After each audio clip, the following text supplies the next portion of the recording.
곱하기 10배 좀 되는 것 같아서 10배로 더 감사합니다.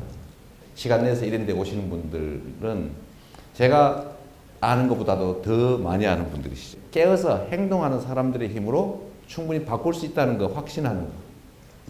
그 다음에 또 나 혼자만이 아니라 이 옆에도 이렇게 많은 사람이 있구나 이렇게 확인하는 그런 시간이 되면 좋겠어요. 이건 내가 사기를 당했구나. 사기를 당했을 뿐만 아니라 절대는 해서는 안 될 짓을 내가 그들의 종이 돼가지고 똑같이 한편이 돼서 그 억울한 피해자들을 폭돌하고 매도하고 있었던 거예요. 그걸 어느 순간에 확연하게 알게 되면서 제가 첫째 창피하고 두 번째 자존심 상하고 세 번째로 미안하고 그리고 마지막으로는 사람이 얼마나 한계가 뚜렷한 존재인지 내가 아는 게 다가 아니다. 이 기득권을 가진 그리고 이 나라의 자원 배분의 권한을 가지고 있는 소위 정치 세력들 그 중에서도 이 다수 서민들을 괴롭혀서 쥐어짜고 괴롭히는 그 짓을 하는 사람들을 지지하는 사람의 가장 많은 수가 그 피해자들이잖아요. 삼성의료원이 방역 책임자입니까? 그건 국가가 책임자죠. 국민이 말을 들어야 됩니까? 이 종이 말을 들어야지 주인이 말 듣습니까? 근데 주인이 아니라 종으로 생각하는 거죠. 지방자치는 민주주의를 배우는 초등학교다. 이렇게 규정한 사람이 있어요. 토크빌이라는 학자가 지방자치라고 하는 개념적으로 그렇게 했어요. 우리가 1인당 세금을 수백만 원씩 부담하면서 그 세금을 쓸 사람 뽑는 날 투표를 안 하는 사람이 상당수예요. 그러니까 아무나 찍어. 여러분 혹시 모르실 것 같아서 미리 알려드리면 제가 대선 후보 지지율 2%에 일단 아시죠? 네? 그래서 지금 정부에서 하는 게 뭐냐면 지방자치를 사실상 없애기로 마음먹은 것 같습니다. 지방자치를 하는 목적은 다양성이에요. 이 민주주의죠. 이재명 복지 방지법, 금지법 이런 걸 만들었어요. 승질내다가 순천에 있는 청년들이 우리는 청년 배당 왜 안 해주냐. 결국은 나라에 해달라고 그러지 않을까. 지방자치도 국정화하기로 한 거죠. 그게 시행령 통치를 하고 있는 거죠. 지방자치단체들이 제가 살림을 해보니까 나쁜 짓만 안 하면 나라 살리면 진짜 돈이 많겠다는 생각이 들었습니다. 3년 6개월 만에 5,700억을 갚았어요. 그래서 성남에는 보육교사 월급을 13만에서 15만원씩 더 줍니다. 그러니까 박수만 치지 말고 성남은 오라니까요.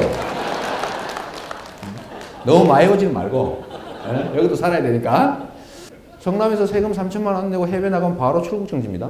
그래서 내년부터 하기로 한 게 무상교복. 25억밖에 안 들어요. 공공산후조리원, 무상산후조리원. 그 다음에 청년배당. 청년들이 너무 어려우니까. 우리가 너희들을 잊지 않고 있다. 자치단체는 헌법이 만든 독립국가기구다. 정부의 산하기관이 아니다. 성남시장이 그냥 해버리면 제재할 방법이 있습니까? 이러니까 복지부 장관이 없는데요? 이런 거예요. 위험한 뭔가를 위한 사전 정지 작업. 그런 게 아닐까 하는 생각이 들어요. 그래서 우리가 너무 심각하게 생각하지 않는 게 심각한 문제입니다. 정치가 원래 뭐예요? 정치는 원래 나쁜 거라고 여러분 알고 계시죠? 여기는 아니야. 여러분은 아니죠? 중요한 일이고 우리가 관심 가져야 되고 행동해야 될 영역이라고 알고 우리는 있지만 그러나 대부분의 국민들은 그렇게 생각하지 않도록 강요당하고 있죠. 정치는 나쁜 거야. 정치 같은 거 좋은 사람은 하지 마. 그건 나쁜 사람이 맨날 하는 거. 저것들이 맨날 싸움질이나 하고. 정치가 원래 싸우려고 하는 거지. 안 싸우려고 정치합니까? 싸우는 건 때리면서 싸우는 건 안 되지만 강력하게 자기 입장을 주장하고 관철하기 위해서 하고 부딪히는 건 그건 나쁜 게 아니에요. 그런 거 하라고 뽑아놓은 거예요. 그래서 무조건 나쁘대. 다 이유가 있죠. 양비론으로 둘 다 나빠. 그놈이 그놈이야. 맨날 끊임없이 주입해요. 그러니까 어떤 일이 생기냐면 관심 안 갖는 거죠. 다 나빠. 다 싫어. 그래서 좋아지는 게 뭔데요? 다행히 이 정치라고 하는 게 매우 순화가 돼서 옛날에는 칼로 다 결판을 냈는데 최종적으로는 그래도 형식적이나마 표로 결판이 난다는 사실이에요. 숫자로 결판이 난다. 이게 세상이라고 하는 게 네 편, 내 편이 솔직히 있잖아요. 그리고 가진 기득권 집단이 있는데 이 기득권 집단은 힘은 엄청 셉니다. 돈, 권력, 언론, 영향력, 조직 다 가지고 있어요. 힘은 엄청 센데 문제는 숫자가 얼마인데요. 아주 소수라는 거예요. 그런데 그 반대쪽에 끊임없이 피해를 당하는 이쪽 다수 서민들의 특성은 뭐냐면 개별적으로 보면 힘은 하나도 없는데 숫자가 엄청나게 많다는 거예요. 숫자가. 그래서 전략은 이미 정해진 거죠. 그래서 가진 힘센 소수의 전략은 다수를 분열시키는 거예요. 분열시키고 포기시키는 거예요. 전쟁터에 안 나오게. 싸워봤자야 이길 수 없어. 도망이나 가자. 이렇게 만드는 거. 그리고 싸워도 꼭 조직적으로 안 하고 각계전투하게 만드는 거. 이쪽의 전략은 그래서 당연히 단결과 참여예요. 작은 거를 많이 해야 되는 거죠. 작은 거를. 포기하지 않고 많은 사람이 작은 거를 하면 소수가 대포를 쏘는 걸 이길 수 있어요. 숫자는 명확하게 목적이 많으니까. 문제는 이 다수를 어떻게 단결하게 하고 행동하게 하느냐. 이거 결판 내는 거 아닙니까? 그것까지는 누구나 알고 있죠. 문제는 그 다음이에요. 이게 정치는 순화된 형태의 전쟁이죠. 옛날에는 칼로 결판을 냈어요. 다 죽여. 다 죽이고 내가 이기면 다 먹는 거예요. 근데 이게 요새는 죽일 수는 없으니까 뭘로 해요? 말로 하는 거지, 말로. 내 편 많이 만들기. 누가 내 편을 많이 만드나? 편 많은 쪽이 투표 많이 하면 이기는 거죠. 그런데 문제는 말로 하는데 말을 각자 중구난방으로 하면 안 되잖아요. 그죠? 그래서 말을 통일을 해야 돼요. 즉 전선을 만들어야 됩니다. 그러면 깃발을 내세워야 돼요. 우리는 주로 이 말을 하자. 왜냐하면 합쳐야 큰 소리가 나니까. 그게 바로 프레임이라고 하는 거죠. 그래서 우리 김대중 대통령은 이렇게 말했어요. 민주 대 반민주. 너네는 비민주, 반민주, 우리는 민주. 계속 그 얘기만 하는 거예요. 민주, 반민주, 민주, 반민주, 민주, 반민주. 어느 날 이게 사람들 귀에 너무 익숙해져가지고, 민주, 반민주, 민주, 반민주. 또 상대 진영이 이렇게 된 거죠. 우리 반민주 아니야. 우리도 민주야. 이렇게 주장하게 되니까 결국 민주 얘기를 계속 서로 하게 된 거예요. 근데 그러다 보면 어떻게 됩니까? 진짜 민주가 이기게 되죠. 어렵지만 그래서 결국 이겼죠. 이 프레임에서. 그 다음에 이기고 나니까 이게 좀 유용하지 않아요. 민주 문제는 끝났는데 민주 반민주 할 수가 없잖아요. 다음 전선으로 나온 게 뭐냐면 복지 확대예요. 복지 확대. 국민을 행복하게 살기 위해서는 복지를 확대하자. 그래서 나온 게 무상복지 확대, 보편적 복지 확대 이런 거였어요. 국민들이 와 동의해서 맞아. 우리가 내는 세금인데. 그래서 이게 한때 성공을 했어요. 그런데 이게 공격이 벌어졌습니다. 공격이. 어떻게 공격이 시작됐냐. 이 같이 합창하는 소리를 못하게 만들어야 되는데 그 방법은 뭐냐면 이 보편적 복지 또는 무상복지 할 때 이 복지의 개념을 깨야 돼요. 그 말을 잘 못하게 만드는 거예요. 그래서 동원된 방법이 뭐냐면 공짜 논쟁입니다. 공짜와 포퓰리즘 논쟁이에요. 무상복지 좋아하는 사람, 공짜 좋아하는 사람, 무상복지 많이 하는 사람, 포퓰리스트, 끊임없이 언론을 통해서 공격을 하고 이쪽에서는 특별히 반격을 안 하니까 어느 순간에 모든 국민들이 그 생각을 하게 된 거죠. 복지? 공짜? 내가 공짜 바라는 사람인가? 또 이 복지 확대를 주장하는 사람들은 복지 확대를 주장하는 사람들은 내가 표를 얻기 위해서 이렇게 하는 건가? 그런데 여러분 표를 얻기 위해서 그러면 안 되는 겁니까? 대의민주주의에서 국민을 대리하는 사람이 국민에게 이익되는 일을 하고 국민으로부터 지지를 획득하는 게 그 대의민주주의를 하는 이유인데 그게 잘못이에요. 나쁜 짓 하고 자기 이익을 취하는 건 혹시 모르겠는데 시민이 낸 세금을 아껴서 시민한테 되돌려주는 게 그게 나쁜 짓입니까? 권장해야 될 일이지. 근데 문제는 여기에 대해서도 끊임없이 포퓰리스트라고 하니까 드디어 전선의 균열이 왔어요. 우리 스스로도 무상하니까 공짜가 떠오르기 시작합니다. 복지 그러니까 포퓰리스트가 떠오르는 거예요. 경제 성장을 가로막는 복지주의자. 이렇게 된 거예요. 그러니까 우리 스스로도 이제 물러서기 시작했어요. 복지 얘기하면 안 돼. 특히 무상 얘기하면 안 돼요. 공공복지, 의무복지 이런 쪽 후퇴하기 시작한 거예요. 반격을 안 하고. 그래서 이 전선이 거의 깨져버렸습니다. 깨지니까 전선이 없어요. 그 다음부터는 남아있는 건 각계격파 당하는 건 남은 거죠. 마지막에 온 게 이거예요. 보수 대 진보 논쟁입니다. 소위 보수라는 이름을 포장한 기득권자들이 제일 바라는 구도죠. 정상적으로 보면 우리 사회는 아직도 보수, 진보를 논할 단계까지도 저는 못 왔다고 생각하는 사람이에요. 쓰레기와의 전쟁 중이에요. 비정상, 불법, 탈법, 특혜, 부정, 비리 하는 집단. 그리고 그걸 좀 정상화하자는 집단의 전쟁이죠. 정상과 비정상. 정의와 부정의. 합리와 불합리. 이성과 비이성. 이 투쟁 국면인데 한번 여러분 생각해 보십시오. 싸움을 하는데 반칙 막 하는 사람이 있어요. 권투를 한다고 생각해보세요. 권투. 근데 반칙해가지고 막 뒤에 이런 막 병따개 이런 걸 막 찍고 우리는 뭐 이거 하는데 발로 차버리고 누가 이길 것 같습니까? 특히 욕망으로 막 똘똘 뭉쳐있는 사람들하고 그러면서도 변칙과 편법을 마다하지 않는 사람들하고 규칙을 지키면서 양반스럽게 양심에 따라서 이타적인 목적으로 하는 사람하고 싸웠어요. 근데 특징은 이 이타적인 사람들은 수틀리면 안 해. 기분 나빠 안 해놔. 왜냐하면 자기가 직접 이해관계를 가지는 게 아니니까요. 도덕적 사명감, 의무감으로 하는 일이니까 막 뭔가 둘이서 좀 다투다가 수틀리면 안 해버려요.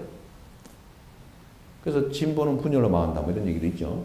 보수는 부패로 망하고 뭐 맨날 해먹다가. 하여튼 그 편법과 변칙을 마다하지 않는 욕망의 덩어리들하고 규칙을 지키고 양심적으로 뭘 하고 있는 이 이타적인 집단하고 싸우면 기본적으로 전자가 유리할 수밖에 없죠. 그런데 이게 적나라하게 사실은 드러난다면 이 이타적인 사람들이 훨씬 숫자가 많기 때문에 객관적으로 드러내놓고 장막을 걷어내고 대중이 보는 데서 싸움이 벌어지면 누가 유리하겠어요? 규칙을 지키고 정의를 내세우고 남을 위해서 헌신하고 욕망이 아니라 세상을 위해 일하는 사람들이 당연히 지지를 많이 받겠죠. 적나라하게 옷을 벗겨놓는다면. 근데 요거를 가리는 방법이 있습니다. 그게 뭐냐면 쓰레기 더미에다가 보수라는 옷을 착 입혀놓으면 싹 가려지는 거죠. 멋있어져요. 망토 속으로 다 숨는 거죠. 검은 망토로 딱 가리는 거예요. 근데 이 정상적으로 하자는 집단한테는 진보라고 하는 옷을 탁 입혀놨는데 빨간색이에요. 대한민국의 특수성 때문에 진보라고 하는 사람 옆에는 헛개비가 하나 있어요. 그게 뭐예요? 빨갱이. 종북 빨갱이 헛개비가 옆에서 놀고 있어요. 없으면 만들어. 없으면. 그래가지고 막 경쟁을 하다가 잘 안 되면 너 빨간색이네. 그 옆에 그 뭐야 너? 너 뭐야? 너 한편이지? 너 친하지? 저쪽 보고 서 있네? 너 북쪽을 왜 좋아해? 응? 누구는 뭐 경북이라고 거짓말 하더라고요. 종북도 아니고. 저도 경북이에요. 근데 아니 이렇게 해놓으니까 기본적으로 안 그래도 약한데 이 진보 보수 이런 논쟁을 하면 할수록 이 정상적인 집단들은 불이익을 입게 돼 있는 거예요. 그래서 이 프레임을 사실은 벗어나야 됩니다. 근데 이 프레임을 벗어나는 건 여러 가지 방법이 있지만 결국은 우리의 말이에요. 근데 언어라고 하는 건 사실 바뀌거든요. 언어는 아까 무상복지가 어느 날 공짜로 바뀌는 것처럼 어느 날 공짜로 바뀌어버렸잖아요. 무상복지. 복지가 공짜로 바뀌어버렸죠. 사람들 머릿속에. 옛날에 양갓집 교수를 무슨 양, 김양, 박양 이렇게 부르는데 너무 그 양이 멋있어가지고 여기저기서 막 빌려다 써버린 거 아니에요. 김양 술 한잔 따라봐. 김양아 커피 한잔 줘. 이러니까 양 이미지가 좀 이상해졌어요. 그걸 양을 버렸어요. 그래서 좋은 호칭으로 미스박, 미스김. 직장 여성, 커리어 우먼이라고 불리는 그 사람들을 그렇게 불렀는데 그것도 멋있잖아요. 또 빌려다 쓰기 시작했어요. 미스김, 미스박, 커피 한 잔 따라. 이러다 보니까 사람들이 미스? 이거 기분 나쁘게. 그래서 미스 이미지가 확 나빠졌어요. 지금 바뀌고 있는 게 하나 있어요. 5월 8일이 무슨 날이에요? 어버이날. 어버이, 그럼 우리가 가슴 묵직하잖아요. 근데 거기다가 연합자를 한번 붙여봐. 응? 연합자를 붙여. 그러면 이상해져 버리는 거예요. 같은 단어인데. 그래서 이게 의미가 이렇게 바뀌는 중이죠. 경계선에 있는 것 같아요. 어느 날 아마 엄마 아빠의 날로 바꾸자 그럴지 모르겠어요. 이미지가 너무 나빠지면 그래야지 어떡하겠어요. 이 언어의 의미는 바뀌는 거죠. 정치의 무기인 언어의 의미가 바뀐 거죠. 근데 이거를 지켜야 돼요, 원래. 근데 지키는데 실패했어요. 우리는 뭔가 상대가 막 공격하면 피하는 게 습성이야. 정면으로 받아쳐야 되는데. 그래야 상대가 두려워하는데. 뭘 끼얹으면 도망을 가버려요. 그러니까 재미를 붙여서 계속 끼얹어. 제가 그래서 이렇게 하면 안 된다. 반격을 해야 된다. 크거나 작거나. 제가 무슨 뭐 중앙 정치인도 아니고 저기 변방의 시골에서 놀고 있으니까 우리 시골 수준에 맞는 걸로 시작했어요, 제가. 아무 데나 근거 없이 마구 그냥 속된 말로 씨부리시는 분이 여러 분 계시길래 그 중에 한 분 찍었어요. 미용 언니 일로 와봐. 정미용. 형사고소 했더니 무혐의예요. 그래? 민사소송 해가지고 500만 원 배상 판결 받았죠. 제가 이자까지 다 쳐서 1원까지 다 송금 딱 받았어요. 600만 원에서 뭐 3원인가 부족한 돈인 것 같더라고요. 그동안 이자가. 변희재, 일로 와보세요. 콜. 안 와? 고소. 무혐의. 항고. 재기명해가지고 다시 벌금 300만 원. 민사소송 계속 중이에요. 아마 변호사비도 좀 들 테고 고생 좀 하겠죠. 많이 했어요, 제가. 차명진이. 우리 형님 보고 뭐 내가 형님을 정신병원에 강제 입원시켰다 희한한 소리 막 하길래 제가 얘기했죠. 사과를 하든지 해라. 소식이 없길래 제가 형사고소하고 민사소송 또 냈죠. 이래 봐야 본전밖에 안 나와요. 700만 원 배상 판결이 2심에서 났는데 그쪽에서 연락이 왔어요. 700만 원 주고 공개 사과를 할 테니까 그만하자 그러더라고요. 그 공개 사과를 어떤 방법으로 할래요? 그랬더니 자기 페이스북에다가 쓰겠대요. 그래서 문안도 보내보세요. 문안을 좀 마음에 들게 써왔더라고요. 그때 제가 한 줄 만났어요. 그 사람 페이스북을 눌러보니까 친구가 많지가 않더라고요. 그래서 제가 잔깨를 또 하나 냈죠. 좋다. 대신에 끝에 한 줄만 더 넣는다. 삭제하지 않는다. 그걸 한 다음에 제가 올려도 삭제하면 안 되니까 올렸어요. 또 700만 원 송금 받았고 형사고소는 취소하고 자기 페이스북에 올렸길래 제가 내 페이스북에 올려버리죠. 네. 그랬더니 그거를 9시 뉴스에 방송으로 한 것보다 더 많은 사람이 봐버린 거예요. 지금 와서 싹 정리됐죠. 그래서 제가 이런 것들을 하는 거예요. 아까 내가 2% 내가 깎일 줄 알고 한 건데 한 1%쯤 깎일 줄 알았는데 2% 깎여버리더라고요. 진짜 가슴 아파 죽겠어요. 그래서 정북 문제도 특히 안보 문제, 국가안보 얼마나 중요합니까? 이 공동체를 침략으로부터 전쟁으로부터 보호하는 건데 그것처럼 중요한 게 됐어요. 그러니까 이건 반드시 지켜야 될 부분인데 이거를 예를 들면 특정 정치 집단의 이익을 위해서 악용해가지고 진짜 국가안보의 침해를 위해를 가하면 그거 진짜 나쁜 사람이죠. 그런데 예를 들면 이렇게 생각해보세요. 적에게 야 우리 정치적으로 좀 위험하니까 내 돈 100억 줄 테니까 총 좀 쏴라. 야 총 좀 쏴줘. 라고 했다면 그런 나쁜 놈이 있습니까? 그래서 제가 그 얘기한 거죠. 그건 진짜 나쁜 짓이다. 어떻게 군사적으로 대치하고 있는 상대한테 우리 아군을 향해서 총을 쓰라고 돈을 줄 수가 있습니까? 그런 짓을 했잖아요. 그건 나쁜 짓이다. 그리고 국가안보를 정치적 목적으로 악용하면 국민의 피해와 국가의 피해가 너무 커진다. 전쟁 위기를 의도적으로 혹시 고조하거나 이렇게 되면 통제를 안 하고 전쟁인이 많이 이런 소리 막 나오면 국가 부도 위기가 막 치솟아가지고 해외에서 돈 빌린 거 이자가 확 올라가요. 가만히 앉아서 막 수십억 달러씩 돈을 줘야 돼요. 응? 손해가 얼마냐. 주가 폭락하고 경제 활성화 안 되고 그 피해가 얼마나 큽니까? 그걸 하면 안 된다. 라고 얘기했더니 좀 손해를 본 거죠. 감히 국가안보에 대해서 말한다고. 내가 국가안보 해치자고 한 얘기입니까? 근데 이게 습관이 되어 있는 거예요. 아무도 방어하지 않아. 방어해야 돼요. 반격해야 돼요.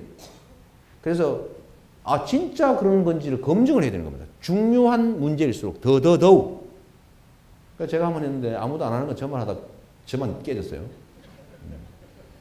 그러나 이것도 계속 해야 되는 거죠. 그래서 저는 뭐든지 회피하지 않는다. 정면으로 돌파한다. 여러분도 같이 해주십시오. 돌파. 그래야 길이 생기죠. 상대가 엄청나게 큰 무기를 하나 가지고 있어요. 근데 그 무기만 오면 피해요. 그러면 이길 수 있어요, 없어요? 절대로 이길 수 없죠. 그래서 그럴 때는 정면 돌파를 해서 반드시 그것도 깨야 되는 거죠. 누가 그런 얘기 하더라고요. 언론을 고쳐야 권력을 바꿀 수 있다 이렇게 얘기하는데 천만의 말씀, 만만의 콩떡입니다. 권력을 바꿔야 언론을 바꿀 수 있어요. 어떻게 언론 자체가 권력의 일부인데 언론을 바꿔서 권력을 바꿉니까? 권력을 바꿔야 되는 거죠. 그건 정면 돌파하는 길 외에는 방법이 없습니다. 피해가 좀 되지 않는 거죠. 제가 정리 삼아서 한 두 가지만 더 얘기할게요. 우리가 그럼 뭘 할 수 있냐? 소수가 많은 것을 작은 걸 많이 하게 하는 방법이 뭘까? 다수가 많이 조금 하는 걸 하게 하는 방법. 옛날에 제가 그랬잖아요. 아까 도입부에 말한 것처럼 제가 대학을 갈 때는 1배였는데 대학을 졸업할 때쯤에는 1배를 때려잡는 사람으로 변해 있었어요. 87년. 그리고 그 87년 민중항쟁 과정에서 저는 확고하게 결정했죠. 제가 사법연수원을 다니면서 나는 인권운동을 한다. 지역으로 가서 작은 지역 하나를 만든다. 중앙정치는 누구나 하니까 나는 한 동네만 나타가지고 거기만 빡빡빡빡 갈겠다 내가. 옥토 갈듯이. 성남으로 간 거예요. 인구 한 20몇만 되는. 성남으로 갔는데 그렇게 나를 바꾼 게 뭡니까? 다른 거 없어요. 그때 당시 유인물 나무에 올라가서 유인물 뿌리면 잡혀가 구속입니다. 그리고 보통 한 10개월에서 1년씩 실형을 살았어요. 그걸 감수하고 누군가가 대학 4학년이 되면 의무적으로 뿌리고 감옥을 가는 거예요. 정해져 있어요. 1, 2, 3학년, 1학년, 2학년 교육시키고 3학년 때는 행동대장하다가 4학년 때는 저지르고 감옥 가고 제적되는 거예요. 그게 원래 운동권이 정해진 길이었어요. 다 이 중에 다 그런 분이 있을 거예요. 그냥 그게 정해진 길이었어요. 내 친구가 나를 꼬셔가지고 그 라인에 넣으려다 내가 거절했죠. 나는 졸업하고 딴 거 할 거야. 너나 해. 그래서 그 친구를 제가 사법연수원 마치고 변호사 개업할 때부터 지금까지 같이 있습니다. 하여튼 그때는 다 그랬다는 거죠. 근데 그 변화를 만들어가지고 그게 쌓이고 쌓여서 87년 민주화운동으로 대한민국의 새로운 민주주의가 시작됐는데 그 첫 출발은요. 유인물 몇 장이었다는 거예요. 유인물 몇 장. 이 밤새도록 긁어가지고 사법형사를 피해서 몰래 뿌린 몇십 장의 유인물이 쌓여서 사람들한테 알려지고 이 정권이라고 하는 게 정말 광주의 그 억울한 사람들을 총칼로 죽이고 집권한 살인 집단이다. 라는 거 온 국민이 알면서 퇴진운동이 벌어졌고 그 힘으로 대한민국의 민주주의가 비로소 시작되게 된 거예요. 유인물. 사람들은 여러분 우리 이거 합시다. 저 나쁜 사람이니까 지지하지 마세요. 우리 좋은 사람이니까 지지해 주세요. 이런다고 한다고 사람들이 그래 그 말 듣고 알았어 바뀔 것 같습니까? 절대로 안 바뀌죠. 수십 년간 쌓인 정보에 의해서 이미 결론은 내려져 있습니다. 결론은 이미 정해져 있어요. 그 중에 몇 개의 얘기를 한다고 해서 내 친구라고 해서 평생 이렇게 생각해 온 사람을 아이고 우리 친구 이번에 내가 뭘 하니까 나 좀 도와줘. 인간관계 때문에 그래 알았어 하지만 실제로 딱 돌아가면 원래대로 해버립니다. 머리가 그렇게 정리되어 있거든요. 그래서 지지해달라고 하는 또는 어떤 결정을 하라고 요구하는 자체가 의미가 없어요. 딱 한 가지 방법은 그런 판단, 최종적인 결론을 내게 하는 정보를 주는 거예요. 아까처럼 저한테 정부가 언론을 동원해서 마구 입력했던 것처럼 그 정보를 마구 입력하니까 제가 자동으로 일배가 됐잖아요. 자동으로 너 일배해 라고 말하지 않았지만 난 일배가 됐죠. 그러니까 정보를 주는 게 중요해요. 정보를 주면 판단은 자동으로 바뀌는 거죠. 근데 이 정보를 주는 방법이 옛날에는 막 만나서 술을 사면서 이렇게 얘기했잖아요. 또는 전화로. 이제는 그럴 필요가 없는 거죠. 손가락으로 하면 돼요. 손가락으로. 요즘은 할아버지 손자 사이에도 인사를 카톡으로 합니다. 전화하면 기다려야 되고 귀찮잖아요. 할배 안녕 이러면 할아버지가 동그라미 2개 이런 거 안 하면 소통이 안 돼요. 다 이걸 하고 있어요. 뉴스도 어디서 보느냐? 신문 보는 사람, 지하철 타고 이러면 신문 보는 사람 하나도 없습니다, 이제. 전부 다 뭐 하고 있어요? 전부 다 이걸 들고 있어요. 스마트폰 보고 있어요. 그럼 끊임없이 뭔 손가락으로 누르고 있어요. 정보를 어디서 습득하냐? 친구가 보내준 카톡에 포함된 뉴스부터 봅니다. 그 다음에 하는 게 뭐예요? 포털 사이트 들어가서 떠있는 뉴스 중에 골라보는 거죠. 정보를 어디서 습득하는지를 보고 거기다 제공을 해주면 되는 거죠. 우리가 밴드도 하고 카톡도 하고 뭐 트위터, 페이스북 뭐 이런 것들을 해가지고 평소에 사람들한테 정보를 바꿔줘야 돼요. 좋은 관계로. 의심하지 않게. 정보를 바꿔주면 자동으로 판단을 바뀌게 되는 거죠. 자동으로. 그리고 이게 경계가 없잖아요. 돈도 안 들어요. 제가 지금 자랑질을 한번 해야 되겠네. 요즘은 어떤 기자들은요, 저한테 페이스북에 한번 자기 기사 연동해달라고 부탁을 합니다. 기사를 써도 안 봐요. 근데 제가 여기다 페이스북에다, 이거 하면 여러분 중에 페이스북 우리 친구 많죠? 여러분들이 좋아요 막 눌러주잖아요. 좋아요가 5,000개 정도 보통 들어오는데, 5,000개를 누르면 그 딸린 친구가 평균 500명이라고 잡고, 250만 명한테 노출이 되는 거예요. 그러면 그 중에 누군가 보잖아요. 제목이라도 보잖아요. 이러면 보통 기사 검색이 몇만 건이 들어온대요. 그러면 인터넷 언론사 이런 데는 사실은 클릭 수가 많으면 광고 단가가 올라가는데 그 도움이 되잖아요. 그러니까 그걸 부탁할 정도로 제가 이게 많이 하게 됐어요. 제가 이거를 페이스북, 트위터, 카카오 스토리 이거 합치면은 직접 전달되는 것만 해도 한 35만? 40만 될 텐데 거기다 누군가가 좋아요를 누르기 시작하면은 기본이 50만, 100만 원 그냥 휙 넘어가고. 그러니까 저는 요새 유인물 뿌리는 대신에 그걸 하고 있는 거죠. 옛날에 유인물 30장 뿌리려고 난리를 쳤지만 저는 클릭 한 번에 트위터 18만, 페이스북 하면은 한 20, 30만, 카카오 스토리 하면 10만. 이렇게 가뿐하게 간단 말이에요. 그러니까 이 손가락으로 저는 웬만한 언론사를 이기는 상황이 된 거죠. 저한테 대해서 요새는 오보를 하지 않습니다, 언론사가. 제가 언론사가 오보하면 그걸 자꾸 물고 늘어지거든요. 물고 늘어지면 막 창피해가지고 기사를 고칩니다. 얼마 전에는 메이저 언론의 사설을 고쳤어요, 제가. 사설이 사실이 아닌 걸 쓰더라고요. 그래서 제가 이거 고치세요. 그랬더니 바로 고쳤더라고요. 안 그러면 소송할 것 같았던 거지. 소송을 안 해도 문화일보 한 3주 동안 나한테 당했죠.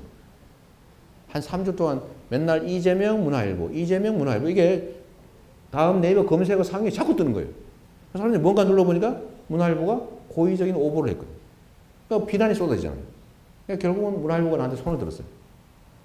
이재명 시장에게 오보를 해서 심심한 유감을 표합니다.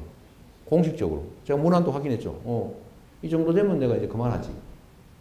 왜 했을까요? 미워서, 이뻐서 천만에. 피해가 더 크니까. 버티면 버틸수록 피해가 크니까. 계속 했거든. 그러니까 이게 얼마나 큰 힘이냐, 이 말이에요. 여러분도 할 수 있잖아요. 우리 선배들이 뿌렸던 것처럼 유인물 뿌려서. 근데 이게 얼마나 큰 영향력이 있는지를 실제로 또 하나의 사례가 있습니다. 이번에 대선을 했는데 저는 공개적으로 명확하게 이렇게 얘기해요. 3.15 부정선거보다 더 심각한 부정선거였다. 이유는 다 명확하게 정리할 수 있어요. 원래 박수 치시려고 그런 거예요? 뭐 당연한 얘기를 가지고 사람들의 표를 투표함에 든 거를 옛날에 바꿔치기 했잖아요. 표만 바꿔치기 했어요. 또 3명씩 5명씩 떼지어 가지고 투표하게 하는 일도 있어요.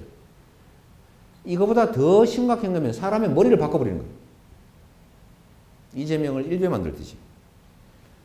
그 중에 하나가 국정원이죠. 그 다음에 드러난 게 국방부. 국정원, 내가 기억으로는 국정원에 관계된 계정이 23,000개인가로 들었어요. 그때 수사할 때, 윤석열 뭐 어쩌고저쩌고 수사할 때. 그것도 드러난 것만 그런 거죠. 자, 그거 안 드러난 것도 있겠죠. 다른 팀이 한 거. 국방부에서 한 거 또 있죠. 거긴 들켰는 데고 안 들킨 데 또 있겠지. 그렇게 공무원이 직접 한 거 말고 돈 줘서 시킨 건 더 많겠지. 그래서 제가 그냥 무식하게 이렇게 계산합시다. 누구 나쁜 사람이야? 누구 좋은 사람이야? 이 처음에 한 번 들으면 A, 두 번 들으면 설마, 세 번 들으면 혹시, 네 번 들으면 진짠가? 다섯 번 들으면 맞네, 여섯 번 들으면 이런 씨발 이렇게 됩니다. 네? 요걸 노리는 거죠.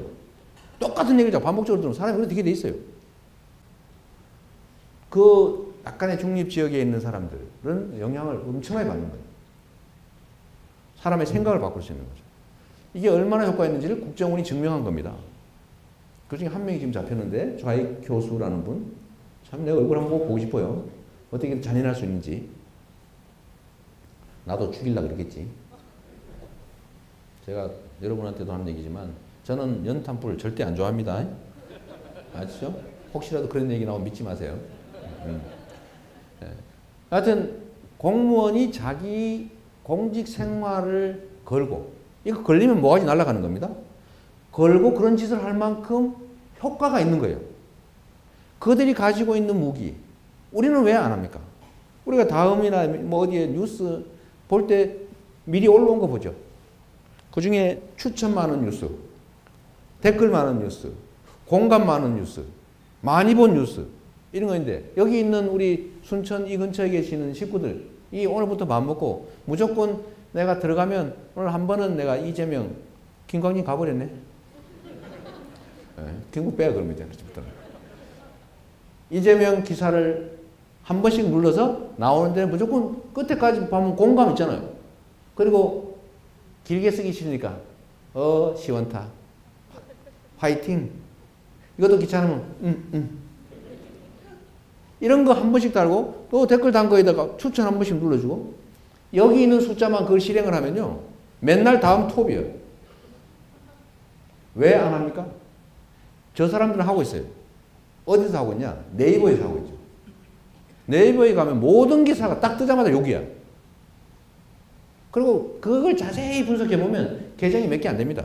한 사람이 쓴 것도 없어, 쓴 것도 없어, 써놓고 있어요. 하루 종일 그거만 하고 있어요. 그러면 그게 메인으로 올라가요. 그러면 그것도 누가 막 눌러. 이재명 올라가면 맨날 욕이야. 내가 아무리 착한 일이라도 네이버 기사의 댓글은 다 욕이야. 숫자는 얼마 안 돼요. 근데 아무도 그거 안 하니까 결국 그게 대세가 된 거예요. 다 귀찮으니까 다 빠져버렸어요. 그래서 네이버는 다 나빠져 버린 거죠. 누군가가 의도적으로 하고 있는 거죠, 사실. 누군가가. 기획해서. 우리도 할 수 있어요. 안 할 뿐이지. 그러니까 작은 실천을 통해서 큰 변화를 진짜 만들 수 있는 거죠. 우리의 무기는 한 방이 없습니다. 대포, 미사일, 이런 건 저들의 것이에요. 우리는 뭘 가지고 있냐?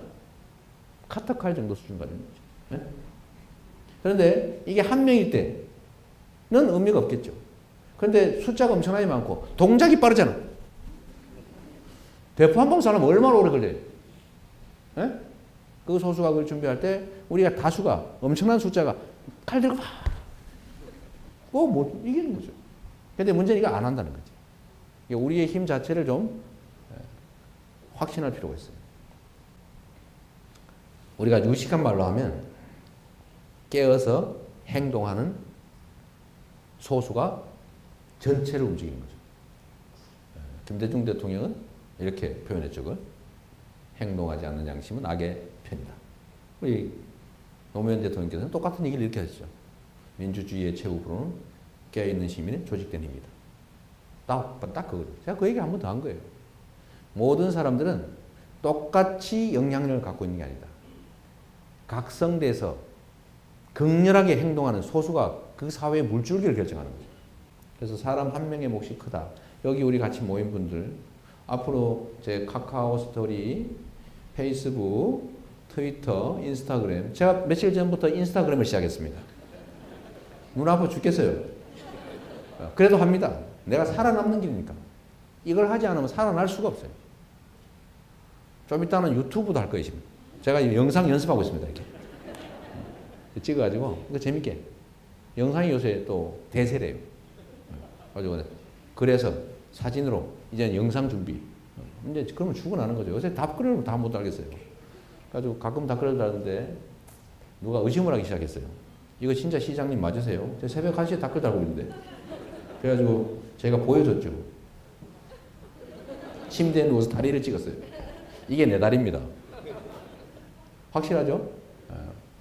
하여튼 그것도 다 사실은 재밌게 우리 팔로워들을, 친구들을 늘리기 위해서 하는 작전이죠.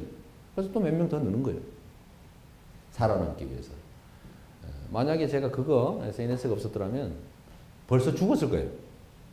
옛날에 죽었죠. 조중동, 종편, 언론, 권력 가만 놔뒀겠습니까? 죽었죠. 이 자리에 오지도 못했을 것이고. 제가 살아남은 유일한 무기, 손가락. 그래서 제가 이 손가락 쓰자. 제가 2014년 시장 선거 때 캠프 이름을 이렇게 지었어요. 손가락 캠프라고 지었습니다. 자원봉사 하겠다고 오는 분들한테 제가 이렇게 얘기했어요. 앞으로 말을 하지 마세요. 오로지 손가락만 씁니다. 말할 수 있습니까? 없습니까? 여러분도 사실 훈련되고 각성된 분이신데 친구한테 가서 야 이렇게 말할 수 있어요? 없어요? 정말 어렵습니다. 이거 지지해줘. 이거. 말하기 얼마나 구차하고 힘듭니까? 그런데 선거운동 하는데 막 격렬하게 쌍방이 대립하고 대적하고 있는 상태에서 그 사람이 누구 편인지도 모르고 그거 가가지고 아 이재명 지지해주세요. 말할 수 있을 것 같습니까? 한 개도 안 해요. 그래서 제가 면죄부를 준 거죠. 어차피 안 할 거 하지 마라고 말해준 거예요. 대신에 손가락을 써라. 카톡 보내라. 밴드 만들어라 지금부터. 그 밴드도 한 일주일만 만들면 사실 한 100명 가뿐하게 모으거든요. 뭐 초등학교, 중학교, 고등학교, 뭐 개모임, 많잖아요. 취미 모임 이거 찾아가지고 가입해가지고 처음에부터 막 속을 드러내면 안 되니까 며칠 동안은 좋아요 막 눌러주고 여러분 좋아요 누르는 거 엄청 망설이죠? 아닌 척 하신다? 요거 눌러줄까 말까? 망설이잖아요. 막 눌러줘라. 네? 그리고 이모티콘 공짜. 네? 공짜 이모티콘 막 붙여줘라 그거. 네? 그러면 사람들이 호감을 갖잖아요. 내가 쓴 글에 누가 좋아요 눌러주면 좋아요 안 좋아요? 근데 다른 사람 글 좋아요 막 안 누르죠? 에이, 또 아닌 척 하신다. 그게 사람 심리죠. 그러니까 우리는 그거만 넣으면 조그마한 작은 차이가 큰 변화를 만드는 거니까 다른 사람 글에 써놓은 글에 좋아요 막 눌러주고 이모티콘 한 번만 눌러주면 얼마나 그 사람한테 고마운지 압니까? 그거 몇 번 하고 난 다음에 이런 기사 딱 보니 아무런 반감이 없어요. 그렇게 해서 바꾸는 거죠. 그래서 내가 그것만 하라고 그랬어요. 그래서 결국은 우리가 크게 이제 성과를 사실은 냈는데 대한민국도 마찬가지다. 여러분들 제가 그래서 이걸 손가락 혁명이라고 부르기로 했어요. 손가락으로 가는 오로지. 손 없는 분들은 발로 하셔도 됩니다. 발로 하셔도 되고 여하튼 우리가 세상을 바꿔야 되잖아요. 희망 없는 세상. 애 낳기 싫은 세상. 애 낳으면은 돈만 죽도록 들고 보나마나 비정규로 취직도 못하고 빌빌거릴 것 같고 나보다도 더 나은 삶이 아니라 나보다 더 못한 삶을 살 것 같으니까 애를 안 낳잖아요. 동물의 제일 큰 욕망이 뭐예요?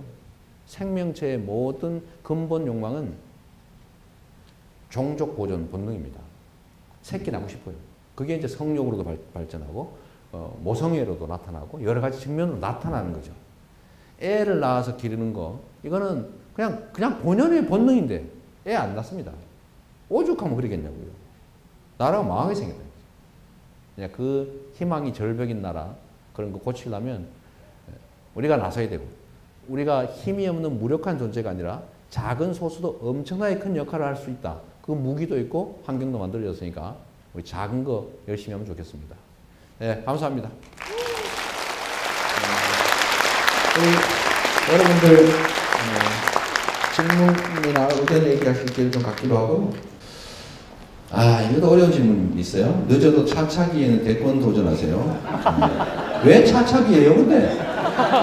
왜 누구야 도대체 이런 질문을 하세요.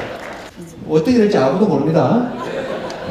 시장 5년 했는데 벌써 2% 했는데 모르잖아요. 나중에 두고 보자고요.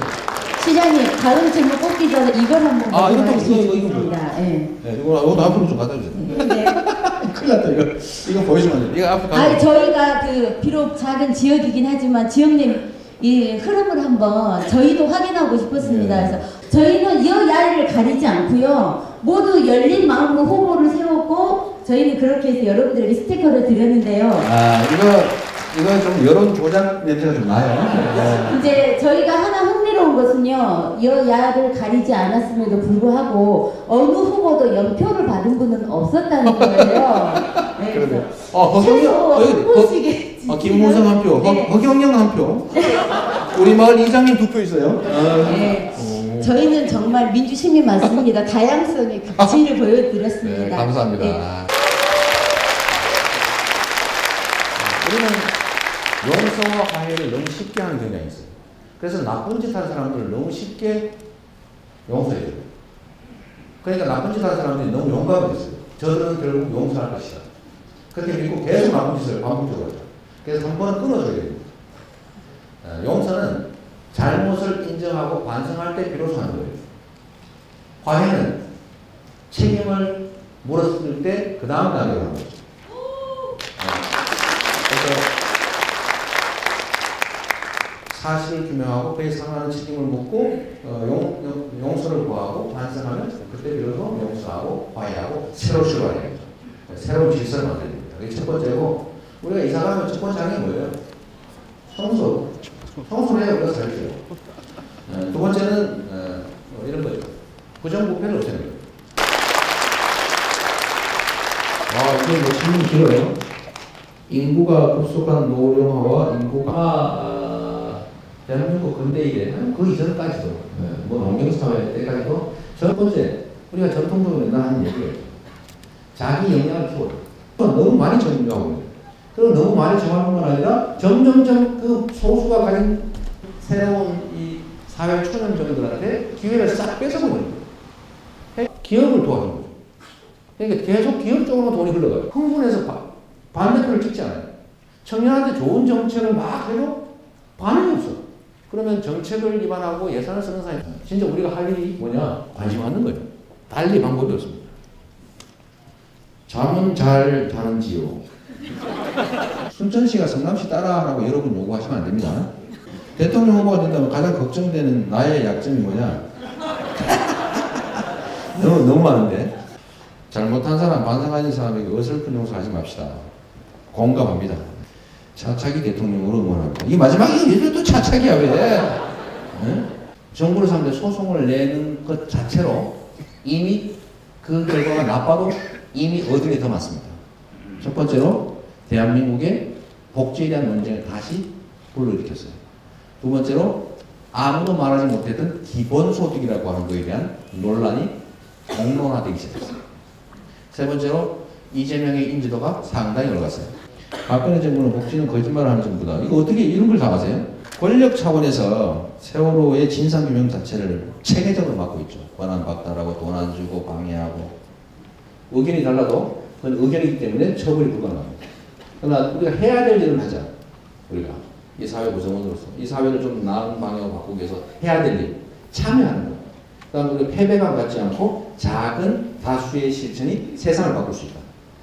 그리고 열성을 가진 소수가 얼마나 큰 영향을 할 수 있는지, 내 한 명이 얼마나 많은 일을 할 수 있는 걸 제가 여러분한테 역사적으로도 보면 이 생산수단, 기회가 한쪽으로 확 몰렸을 때 나라가 망했고, 그거를 많은 사람들이 골고루 나눴을 때, 소위 논밭을 공평하게 나눴을 때, 균전법이니 뭐 균자들이라는 정책이 잘 시행하던 시기에 왕조는 흥했죠. 대한민국도 사실 마찬가지입니다. 이 기회, 자원 이런 것들이 독점되는 게 제일 심각한 문제고, 그래서 우리 사회의 모든 문제가 거기서 발생하고, 그래서 이 불공정함, 불평등함을 해소하는 것, 이게 저는 제일 중요한 과제라서 이 나라의 현재 정의는 공평함이라고 생각해요. 정국이라며 유언비어를 퍼뜨리는 여당 의원들을 법의 심판으로 처벌할 때 어떤 기분인가요? 짱이죠. 제가 제일 좋아하는 사람이 한성질 하시는 분이세요. 김구 선생이십니다. 김구 선생 뭐 얘기 하시죠? 일본 형사를 패지기고 만주로 떠나셨죠. 굳이 우리가 쉽게 예를 들면 마징가 제트나 로봇 태권브이 같은 거죠. 큰 힘을 가진 거대한 조직체인데 이 헤드에 철수가 들어가냐 영인가 들어가냐 이걸로 이 행동이 완전히 바뀝니다. 그래서 철수의 뜻에 따라 움직이는데 이 철수가 아무 생각이 없으면 심각한 일이 벌어요. 어디서 본 것 같죠? 아무것도 안 가고 대한민국 민주공화국이죠. 잎은 공주제가 아니고 국민들이 세금을 내는 게 대통령이나 시장복은 네 마음대로 쓰라고 냈습니까?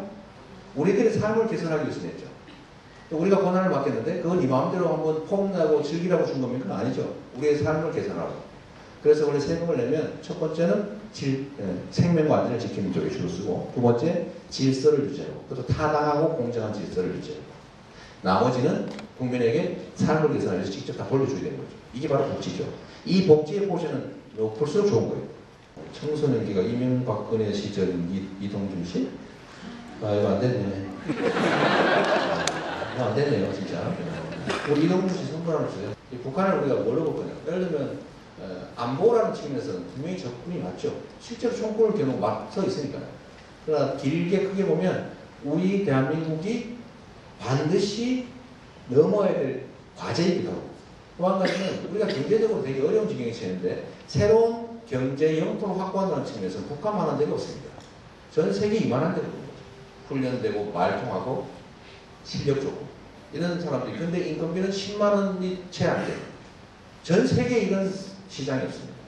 그러니까 한국 경제에도 도움이 되고 북한도 예를 들면 소득 수준이 올라가야 나중에 우리가 통일해서 비용이 줄어들 거 아닙니까?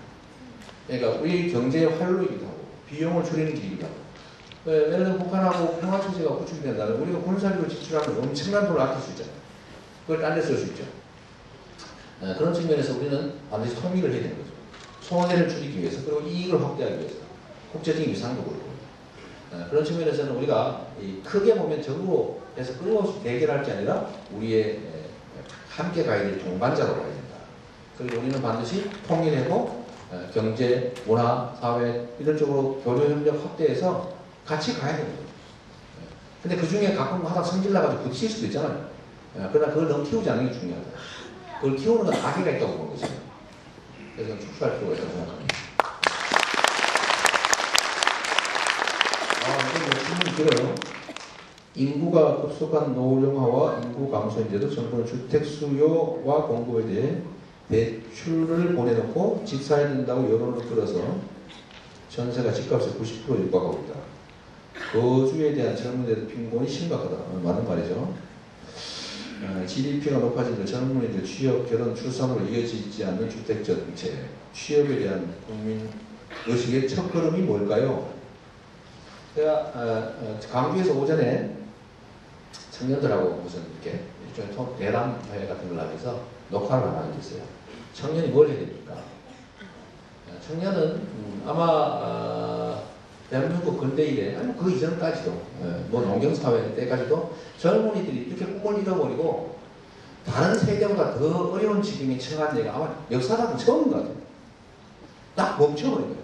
전력, 앞에 아무도 안 보는 거죠. 이 환경을 우리가 이겨내고 젊은이들이 그야말로 길을 찾으려면 뭘 해야 되냐. 첫 번째, 우리가 전통적으로 맨날 하는 얘기가 있죠. 자기 역량을 키워라. 스펙을 쌓고, 영어를 배우고, 책을 많이 읽고 경험을 늘리고 뭐 이런 거 이걸 하되 거기에 몰빵을 할 게 아니라 그 중에 10분의 1만 대 해가지고 공공의 문제에 관심을 가져요. 결국 우리 사회가 전체적으로 기회나 자원이 총량이 부족하냐 다른 나라에 비해서 상대적으로 부족하냐 사실은 아니죠. 근데 문제는 뭐라고요? 충분한 자원과 기회가 있는데 이걸 특정 소수가 너무 많이 점유하고 있는 거예요. 그러니까 한반을 열심히 쓰자고요. 한반을 열심히 써서 대한민국의 배를 만들어보겠습니다. 네, 감사합니다. 감사합니다. 잠시 후에 전체에 함께 인증샷을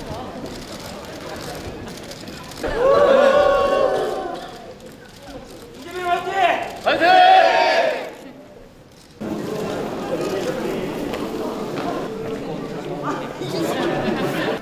귀엽네.